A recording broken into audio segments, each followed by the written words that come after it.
બોલા છે. કોણ બોલો તમે? હું રાજ પરમાર બોલું છું, અમદાવાદથી. અમદાવાદથી? હા બોલો બોલો રાજભાઈ.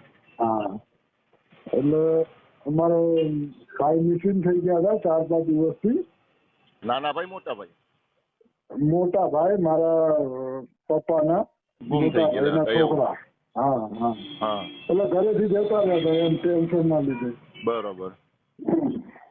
તો અમે બધા 3-4 દિવસ ગોત્યા.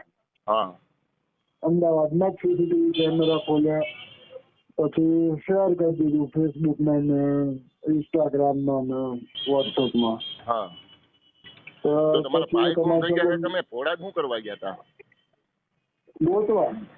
એટલે હું ભોળાદ દાદાએ સપને આવીને કીધું હતું કે તમારો ભાઈ અહીંયા છે ભોળાદમાં? ના, તો હવે યાર ઘરેથી ભાગી જાય માણસ ક્યાં જાય? ખાવા પીવાનું તો બહાર મળે નહીં ને. હા હા હા હા, ફ્રીમાં મળતું હોય ત્યાં જવું પડે. હા તો એટલે પેલા અમે મોગલધામ ગયા તો ત્યાં બેઠી મેં ફોટો બતાવ્યો કે ભાઈ આના છે તો કે હા ભાઈ બપોરે અહીંયા આવ્યા હતા કાલ બપોરે, અને કે અમારી હારે ખાવા બાબતમાં ઝઘડો કરીને પાછા અહીંથી જતા રહ્યા છે. એટલે પછી મેં કીધું હવે આની સિવાય બીજો સ્કોપ તો એ જ આવે ભોળા, કારણ કે નવું ચગ્યું છે એટલે બધાના દિમાગમાં અત્યારે એ જ છે. એટલે પછી અમે સીધે પછી ત્યાં ગયા. ત્યાં જઈને બધાને પૂછ્યું ને એમના સેવકોને બોલાવ્યા અને બાપુને મેં તો રૂબરૂ બાપુ પાસે ગયો હતો. મેં કીધું આ જુઓ ને, આને ઓળખો છો તમે? અહીંયા હોય તો બતાવી જુઓ ને કદાચ એમ. તો એ ભાઈ કે એ તો અમને ખબર ના હોય, કે કદાચ જમવા આવતા હોય તો તમારી રીતે ઉઠાવી લેજો. એટલે તમારી રીતે તમે ઉઠાવી લેજો. એને ખબર પાકી કે અહીંયા જ છે એમ, એનો સેવક બનાવી દીધો હતો એને. બરોબર. જબરજસ્તી? હા ના જબરજસ્તી નહીં, એટલે ઓલા નહીં, હવે થોડી છળ હતી અને ખાવા પીવાનું મળી ગયું. એવું હતું કે જો એની આગળ તો પૈસા નતા, એના ખીચા ખાલી હતા, બરોબર? એટલે એની એ મજબૂરી હતી, એને સેવક બનવું એ એની મજબૂરી હતી, બરોબર? પણ આ લોકો વિડીયોમાં તો એવું કે છે કે અમે અહીંથી ભાડાના પૈસા પણ આપીએ છીએ, કોઈ ભૂલા ભટક્યા હોય એને ભાડાના પૈસા આપીને ઘરે મોકલીએ છીએ, તો આને જબરજસ્તી રોકવા પાછળનું કારણ તો કઈક હશે ને? હા, અરે મેં કીધું ને, મેં કીધું એના સેવકોમાં ઘટાડો આવ્યો હોય ને કદાચ આ ભાઈ એવું જ થયું છે. હા એવું જ થયું છે. અને એક સેવક વધી ગયો. એને એક સેવક વધી ગયો એટલે એ કહે કે, અને મેં એના બીજા સેવકો જે એને ફોટો બતાવ્યા. ભોળાદના ભરોસે ના રહેતા, ભોળાદના ભરોસે હમણાં એક ભાઈએ આત્મહત્યા કરી, અને એનો 6 મિનિટ ને 51 સેકન્ડનો વિડીયો અત્યારે સોશિયલ મીડિયાની અંદર ખૂબ વાયરલ થાય છે. બરાબર?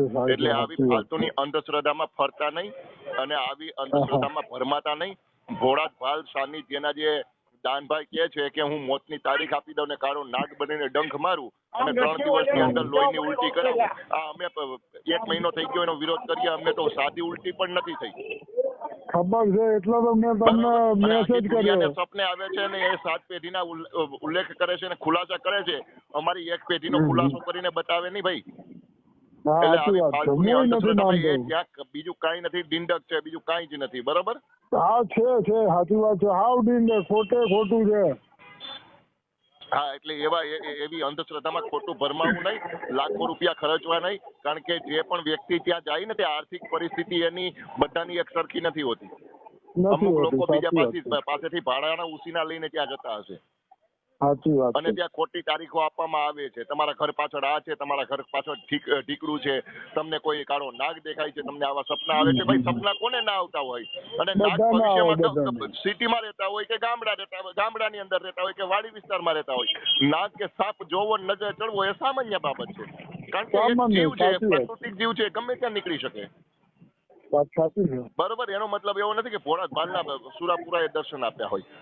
અને સુરાપુરા એટલે શું ભાઈ? ના સુરા કે ના પુરા, બે બાજુથી અધૂરા, એને સુરાપુરા કહેવાય. સાચી વાત. બંને બાજુથી અધૂરા, નહીં સુરા કે નહીં પુરા, બંને બાજુથી અધૂરા, એને સુરાપુરા કહેવાય. બરોબર? સુરાપુરાનું કોઈ પ્રાકટ્ય સ્વરૂપ નથી, અને સુરાપુરા કોઈ ઈશ્વરી શક્તિ કે દૈવિક શક્તિ નથી.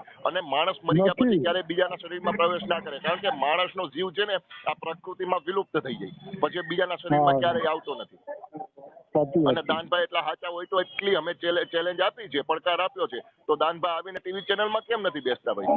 પણ આ શ્રદ્ધાળુ ને આસ્તિક લોકોને એ મગજમાં ક્યારેય વાત નહીં ઉતરે કે જો સત્ય ખરેખર દાનભાઈ સાચા હોય, સત્યના માર્ગે ચાલતા હોય ને લોકો જન કલ્યાણ માટે જે કામ કરતા હોય તો અમારી સામે કેમ નથી આવતા ભાઈ? ટીવીના માધ્યમથી, ન્યૂઝ ચેનલના માધ્યમથી કેમ અમારી સામે નથી બેસતા? ખાલી અમારે અમારા સવાલોના જવાબ જોઈએ, કેમ નથી આપતા? અમારે બીજા કોઈ સવાલોના જવાબ નથી જોતા. એના મોતની તારીખ ને મારા મોતની તારીખ આપી દે મને. પણ નહીં, એ નહીં આવે. અને લોકોની આંખો ખુલવાની નથી, કારણ કે લોકોને અંધશ્રદ્ધામાં એવા ભરમાવી દીધા છે કે લાખો લોકો દારૂ છોડે છે. પણ દારૂ છોડે છે એની પાછળનું એ રીઝન છે, કારણ છે કે પેલા લોકોને ડરાવી દેવામાં આવે છે કે તમે દારૂ પીશો તો તમને ઉલટી થશે, તમારું ધનોતનું પનોત કરી નાખીશ, તમને લોહીની ઉલટી કરાવીશ, આવું કરાવીશ, તેવું કરાવીશ, આવી ધમકીઓ આપવામાં આવે છે. લોકો સ્વેચ્છાએ દારૂ નથી છોડતા. અને દારૂ છોડવા માટે નશા મુક્તિ કેન્દ્રો ગુજરાતની અંદર ઘણા બધા બન્યા છે. ત્યાં જવાથી પણ દારૂ છૂટી જાય. બરોબર, જરૂરી નથી કે આ ખોરાકના સાનિધ્યમાં જવાથી જ દારૂ છૂટે, કારણ કે ત્યાં દારૂ છોડાવવામાં આવે છે પણ ડરાવીને ધમકાવીને. ખોટા ભ્રમ માણસના મગજમાં પેદા કરે છે. અરે હું તો બાપુ ત્યાં ગાળો બોલવાનું ચાલુ કરી દીધું હતું, પણ મોટા ભાઈ ને બધા જોડે હતા ને તો મને ધક્કો મારીને બહાર લઈ ગયા. મને કે ભાઈ આ માર ખવડાવીશ ને. મેં કીધું આ બધા આ ચોડું બનાવે છે, કીધું આપણને અહીંયા જ છે. પેલો ભાઈ આ તો સારું છે કમલેશભાઈ કે અમે પેલા બારે ગલ્લો છે ને ત્યાં પાણી પીવા ગયા અને મેં ભાઈને ફોટો બતાવ્યો. એ ભાઈ કે આ એ બધો રસોડામાં કે 3 દિવસથી આવ્યા છે કે. આપણે સમજવું જોઈએ, આપણા મહાપુરુષો કહીને ગયા છે, પથ્થર પૂજે હરી મિલે તો મેં પૂજ્યું પહાડ.